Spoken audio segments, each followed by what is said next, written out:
नमस्कार, खबर पुस्तक देख रहे हैं आप और मेरा नाम है तुषार शोरा। 3 बच्चे जरूरी या सियासी मजबूरी? ये सवाल हम इसलिए पूछ रहे हैं क्योंकि संघ प्रमुख मोहन भागवत का बयान सामने आया है। मोहन भागवत ने पब्लिकली ये बयान दिया है। मोहन भागवत ने कहा कि सबको 3-3 बच्चे पैदा करने चाहिए। अब बड़ा सवाल यह है कि जो बीजेपी और जो आरएसएस लगातार ये कहती थी कि बच्चे 2 ही अच्छे, क्या ये पुराने बीते दिनों की बात हो गई है? क्योंकि अब 3 बच्चों का नारा दिया जा रहा है। जो बीजेपी लगातार जनसंख्या नियंत्रण कानून की बात करती थी, वो अब 3 बच्चों की बात कर रही है। ये डबल स्टैंडर्ड क्यों? ये डबल स्टैंडर्ड क्या बीजेपी के लिए घातक हो सकता है? ये सवाल उठने लाजमी है। देखिए, बीजेपी के बड़े नेता माने जाते हैं, गद्दावर नेता, बड़बोले माने जाते हैं गिरिराज सिंह। वो लगातार पब्लिकली मंच पर कहते हैं कि बीजेपी जनसंख्या कानून लेकर आएगी, जनसंख्या नियंत्रण, क्योंकि मुस्लिम जो है वो लगातार ज़्यादा बच्चे पैदा कर रहे हैं, ऐसा गिरिराज सिंह का मानना।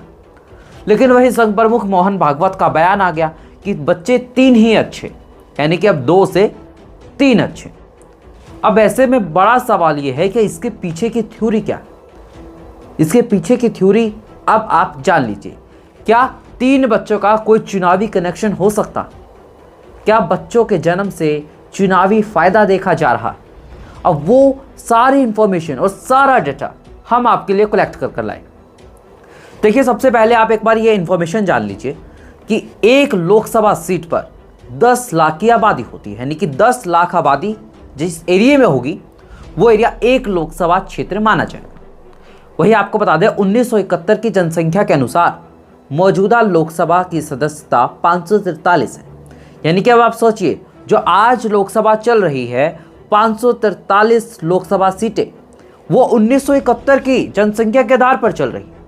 1971 के बाद से आज क्या आ गया है 2024, और परिसीमन जो है वो 2026 तक टल गया। 2026 के बाद परिसीमन। अब हमने आपके लिए और डेटा भी कलेक्ट किया है। डेटा ये है कि 2026 में जब परिसीमन होगा तो कितना बदलाव होगा। उत्तर प्रदेश से शुरुआत करते हैं।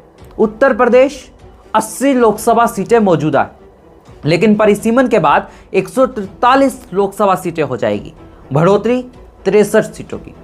अब सोचिए, उत्तर प्रदेश जैसा राज्य जो लगातार बीजेपी का गढ़ रहा है, हालांकि इस बार लोकसभा चुनाव में बीजेपी को इसी उत्तर प्रदेश से बड़ा झटका भी लगा, लेकिन 63 सीटों का इजाफा उत्तर प्रदेश में होना बड़े राजनीतिक संकेत की तरफ इशारा करता है। वही बिहार की बात करें तो बिहार में मौजूदा लोकसभा सीटें 40 है, यानी 40, और ये सीटें बढ़कर जो है 79, बढ़ोतरी 39 सीटों की, यानी कि लगभग बिहार में दोगुनी सीटें हो जाएगी। और बिहार जो है बीजेपी और नीतीश कुमार का गढ़ है। बीजेपी और नीतीश कुमार लगातार बिहार को स्वीप करते आ रहे, और यही विपक्ष की टेंशन है। अगर बिहार में इतनी सीटें बढ़ती है तो आने वाले चुनावों में विपक्ष को इसका नुकसान हो सकता है, जिससे विपक्ष और सभी राजनीतिक दल अच्छी तरीके से वाकिफ। वही मध्य प्रदेश की बात करें तो मध्य प्रदेश में 29 लोकसभा सीटें हैं मौजूदा, लेकिन ये संख्या बढ़कर जो है 52 हो जाएगी, यानी कि सीधा बढ़ोतरी जो है 23 सीटों की हो जाएगी। और ये तीनों राज्य बीजेपी के लिए बहुत अच्छे फील्ड वाले राज्य हैं, हिंदुत्व की पिच वाले राज्य हैं, जहां पर बीजेपी शानदार प्रदर्शन करता हुआ दिखाई देता है। बीजेपी गठबंधन, यानी कि कुल मिलाकर अगर मैं बढ़ोतरी की बात करूं तो 125 सीटों की बढ़ोतरी इन 3 राज्यों से होती हुई दिखाई दे रही। 63 उत्तर प्रदेश से, बिहार से 39 और मध्य प्रदेश से 23 सीटों की बढ़ोतरी होती हुई दिखाई दे रही। यकीनन ये कांग्रेस के नेता जान रहे हैं, लेकिन बार दक्षिण भारत के नेता और जो भी मुख्यमंत्री है, चाहे वो आंध्र प्रदेश के मुख्यमंत्री चंद्रबाबू नायडू हो या फिर तमिलनाडु के मुख्यमंत्री एम.के. स्टालिन हो, वो क्यों कह रहे हैं कि बच्चे ज्यादा पैदा करने चाहिए। तमिलनाडु के मुख्यमंत्री एम.के. स्टालिन ने तो यहां तक कह दिया कि 16 बच्चे पैदा करने चाहिए। अब आप सोचिए, राजनीतिक दल, एक मुख्यमंत्री ऐसा बयान दे देते हैं कि 16 बच्चे पैदा करने चाहिए। इसके पीछे की थ्योरी क्या? अभी मैंने आपको उत्तर भारत के 3 बड़े राज्य बताए जहां पर लोकसभा सीटें कितनी परिसीमन के बाद बदलने वाली है, और वो कुल बढ़ोतरी 125 सीटों की। लेकिन अब दक्षिण भारत की अगर मैं बात करूं तो ये डेटा अब आप जान लीजिए। आंध्र प्रदेश और तेलंगाना को मिलाकर 42 लोकसभा सीटें हैं मौजूदा। यह परिसीमन के बाद 54 सीटें हो जाएगी, यानी कि बढ़ोतरी जो है वो 12 सीटों की, 42 से 54 बढ़ोतरी 12 सीटों की इन दो राज्यों में। लेकिन उत्तर भारत के राज्यों में कितनी ज्यादा बढ़ोतरी हुई जनसंख्या के लिहाज से? माना जाता है कि दक्षिण भारत के लोग शिक्षित हैं, दक्षिण भारत के लोग जो है वो बच्चा एक ही अच्छा या बच्चे दो ही अच्छे में बिलीव रखते हैं। लेकिन उत्तर भारत में ज़्यादा बच्चे होते हैं, इसीलिए उत्तर भारत की आबादी इतनी ज़्यादा है। वही कर्नाटक की बात करते हैं, 28 सीटें कर्नाटक में मौजूदा स्थिति में है लोकसभा की, लेकिन ये परिसीमन के बाद बढ़कर 41 हो जाएगी, यानी कि सीधे सीधे 13 सीटों की ही बढ़ोतरी होती हुई दिखाई दे रही।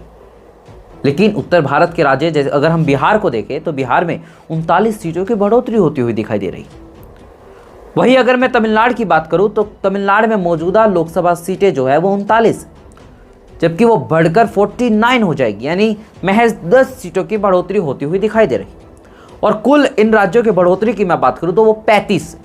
अब आप खुद सोचिए, जनसंख्या के आधार पर परिसीमन ये जो होगा, सीटें जो बढ़ेगी, उसमें दक्षिण भारत में महज 35 सीटें बढ़ रही है और उत्तर भारत के महज 3 चुनावी राज्य जो बड़े हैं हिंदी हार्टलैंड, उत्तर प्रदेश, बिहार और मध्य प्रदेश से 125 सीटें बढ़ रही। इसीलिए दक्षिण भारत के नेताओं को यह डर है कहीं उनकी राजनीतिक महत्वाकांक्षा कम ना हो जाए, कहीं उनके बिना केंद्र में सरकारें ना बनने लग जाए, और इसीलिए वो लोग ये बयान दे रहे हैं। और संघ प्रमुख मोहन भागवत जानते हैं कि अगर ऐसे ही जनसंख्या बढ़ती रही तो उत्तर प्रदेश और बिहार में लोकसभा की सीटें अगले बार परिसीमन में और बढ़ती हुई दिखाई देगी, जिससे सीधा सीधा फायदा आरएसएस और बीजेपी को हुआ, क्योंकि बीजेपी और आरएसएस के लिए सबसे अच्छी पिच चुनावों में खेलने के लिए वो हिंदुत्व की पिच। अब बात सिर्फ इतनी ही नहीं, बात जो है वो एक बच्चे के खर्चे पर भी आती है। एक बच्चे का सालाना खर्चा एक स्टडी के मुताबिक तकरीबन 10 लाख होता है।